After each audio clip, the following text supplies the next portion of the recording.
All right, here at Catfish Bend Casino for fight number 3. Cage Aggression, the return. Dylan Real coming to the cage right now. Got Bob Long in his corner. So I'm guessing he's coming out of Peoria Muay Thai and Peoria Combat Club. Fantastic group of guys down there. I like the how they have their team going, man. I'm with it, man. I like all sort of passionate fighters rolling with each other and having each other's back like that.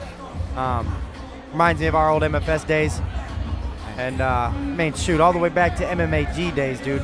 D-Town beatdown stuff, you know what I mean? So, like that, I'm always with that when your team is right there, hyping you up and supporting you. So yeah, for sure, coming out with a big entourage and all the guys. That's your squad, baby. It's just nothing like it.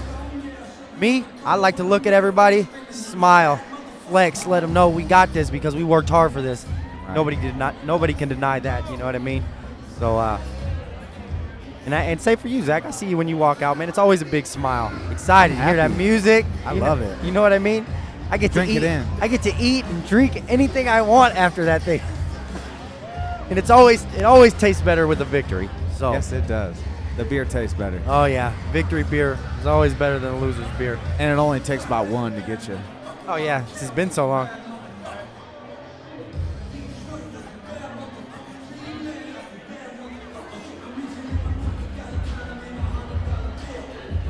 So far, I feel like these fights have been going pretty well, and I'm eager to see what this next one's going to bring us.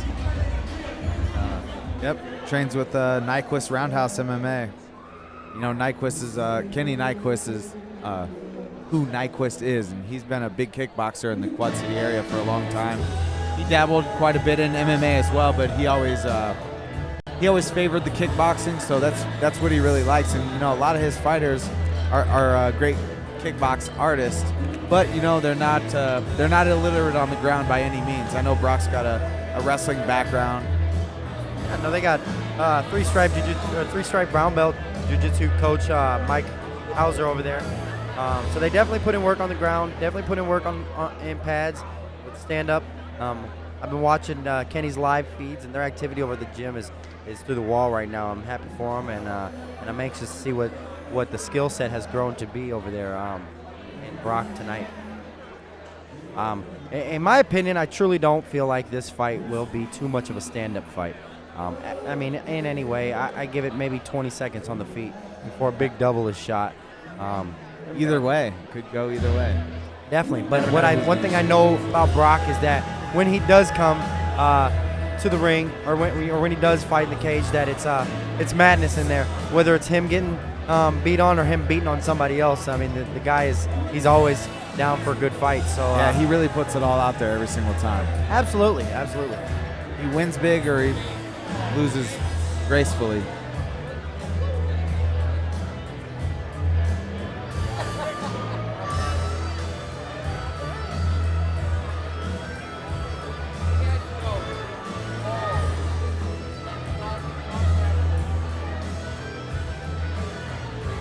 Trash last night.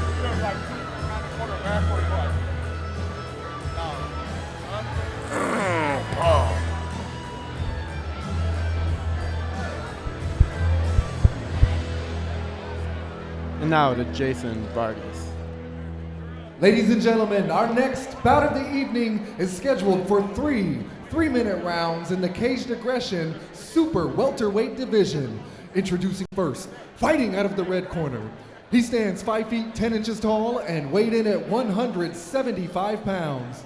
He trains at Peoria Muay Thai and is sponsored by El Paso Chiropractic, Sunkel Plumbing, Weaver Trucking and Excavating, J&J Masonry, and Trojan Condoms. Joining us from Washington, Illinois, Dylan Real. And his opponent, fighting out of the blue corner. He stands 5 feet 10 inches tall and weighed in at 175 pounds. He trains at Nyquist Roundhouse MMA and is sponsored by Yabba Dabba's House of Glass and Riot Renovations. Joining us from Moline, Illinois, Brock Swinburn. here we go. Third fight of the second night at Catfish Bend Casino. Cage aggression. 25. Jinx. Coke. I already got the beer. Brock looking very stoic. Very centered in there. Both of them seem very calm. Gosh, I never get Very over how poised. big his thighs are, bro. This guy's got thighs for days. That's weird. This honestly is oh, nice shot. What did I say, 20 Good seconds? setup with a 1-2. Oh, and that's extremely deep. That was Great a hard angle. set down. Yeah, He did a great job turning Brock to the side. Yes. I think Brock really needs to let go of this neck. What I say, 20 seconds? Yep. And yeah, right about 20 seconds. He went up in the air. Took him for a ride. Did fantastic ride. I mean, when you do things like that, last night, Curtis Ellis Yes. with those big slams. Wow. How draining are those? I remember in my younger days, in my amateur, I love those big old power slams. But now that I've gotten pro and my fights are a little bit higher level, I'm completely okay with the little whoop and the drop. You know what I mean? I don't shoot takedowns. Yeah, me neither. Wait a minute. I think maybe My once. last MMA fight I did. Maybe once I've taken a guy down. I shot the double. I think I surprised Dom on that one. Yeah, no, I was We were amazed. commentating I that was night. not ready for that. I thought it was going to be a stand-up banger. That was a perfect game plan that night, though. Here we see Brock starting to push away. Brock he needs needs to fish go that left arm underhook. under. There Yeah, we there it go. is. He just misses it. And he's going for the pot, and that is, to me, is just a, I don't want to say a lack of experience, but understanding what the underhook does for you, Yeah. man. That underhook is everything. Limiting his posture only keeps him on the ground. Letting him Yes, posture and exactly. diving under for that underhook allows you to get to your feet. It creates Creates space. and Yes, thank you. Creating space is going to create the opportunities. And even Like holding his leg, that's just wasted energy to me. now he's mounted. Don't go to your back, Brock. Hold the hands.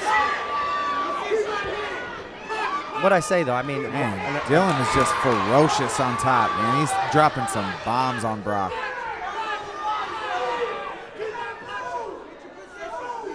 Brock Now doing Brock a good is- job of continuing to fight. Yeah, and he's creating space, just like we were talking about, which is Gets back keeping to him away guard. from getting punched, and now he's got his guard back. but he's locking the legs down, like his right. Okay, I get the sweep. I see the sweep. But, that he's working if he's for. going to hit that sweep, he's got to commit 100%. And What's that, an right now elevator, he's not doing it. elevator sweep? He needs to take that left leg and go on the inside for a butterfly Yeah, he's just trying to hit And- like a and- hip heist. and raise that. He needs to raise that raise his hips up so that he can create that space, and then he can flip, then he can sweep it.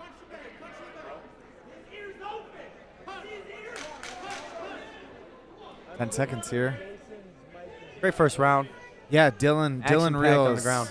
He was pretty beastly there in that first round. Yeah, great control showed there. Seeing Dylan's shaking his hand. Yeah, as soon as he got up. Yeah, he had Saying he mentioned broke it something. at He's the saying end of he- that round. He's saying he broke his hand. Yeah. You better not let the judge hear that. If the referee hears that he broke his hand Look, he's- verbally, he will be disqualified from the fight. He's saying it right now. It's his right hand. He's telling his corner he broke his hand. Yeah. He should probably keep his mouth shut. Yep. For One him, of those moments. I recommend maybe.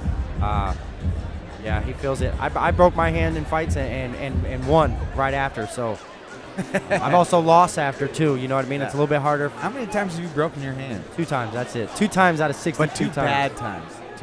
I mean, Yeah. both your broken hands are pretty Yeah, pretty shattered. serious. Shattered my thumbs and my bones. Shattered my bones. Out of my bones.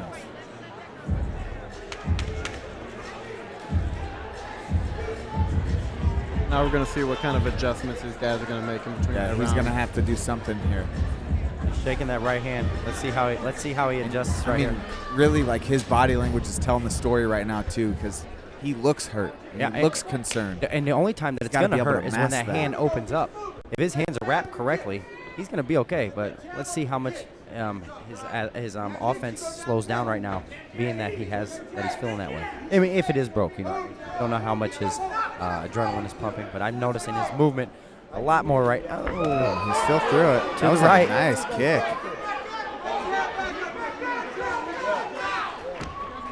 He's throwing it, but he's kind of just using it to maybe close the distance. Yeah, using it as more of a setup. You know, he used it to set up that kick, and now he used it to set up that takedown attempt. Man, I'm just Brock with the lockdowns, The overhooks. Yeah, he's not transitioning. That is. And like I said already, he's just wasting energy. You know, gripping, holding, buckling down. He's fighting on Dylan. on He's defense. just wasting energy. He is. He's fighting on defense, and sometimes if you want to stop being on defense, you got to be on offense. Yeah, as stupid as it sounds, you know what I mean. But that's just the way it is. Stop being so defensive and be offensive. But whatever. I think what a lot of the amateur guys forget too is you're so used to watching professional fights and being around professional fighters and training for professional rounds. And once you get in here with the 3-minute round, you lose track of how short of a time you actually have in here. You think you need to lock down and control. 3 minutes, you got to explode and go. gotta work you gotta right get now. out. Have time. You gotta work right now. You do not have time. And I'm really learning that, switching and making that transition to boxing, because I boxed with a few high-level amateur boxers, and they're balls blazing because they're used to those 2-minute rounds. You know what I mean? They're used to going right after it and having headgear on, and trying to earn as much as possible in that little round. And, but yeah, you're right though, Doc. Brock here on bottom, he's doing a good job. He just gave up that underhook, but he's fishing again for it. Swim for it. There you go, Brock. Perfect. I'd like to see him post on the hand, but he's locking down. He's locking down his own left leg. He needs to pull that left leg out. Yeah, he's trying to go out the back door. Yeah. Okay.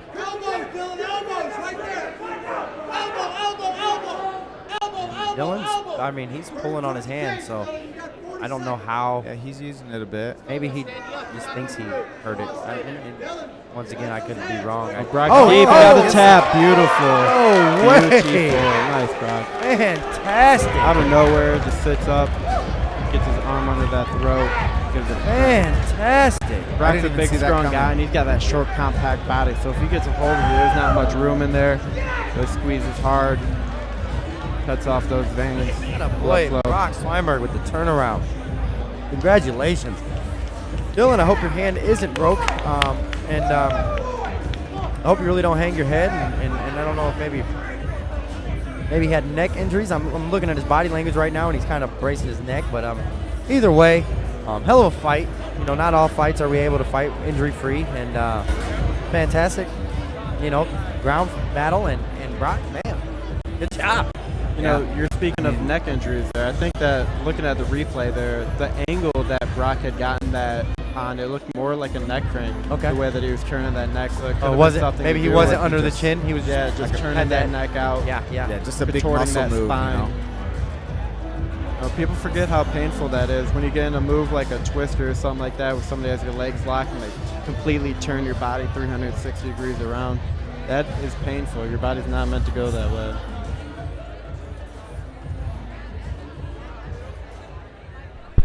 Send it over to Jay.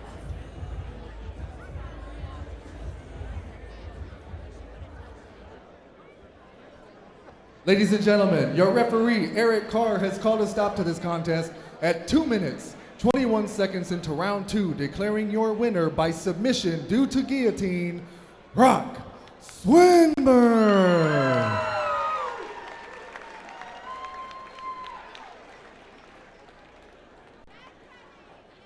All right, here we are with our winner, Brock Swinburn. Brock, that's a mighty nice smile you got on your face tonight, sir, man. How's it feel picking up the win here in Burlington tonight? It feels great, man.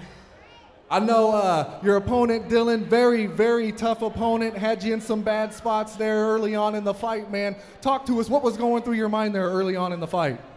Well, I knew he was going to try to take me down. I mean, he's got outstanding wrestling credentials, as you can see. He slammed me a couple times. But, yeah, so I knew I'd have to work off my back, so I've been drilling that in training nonstop.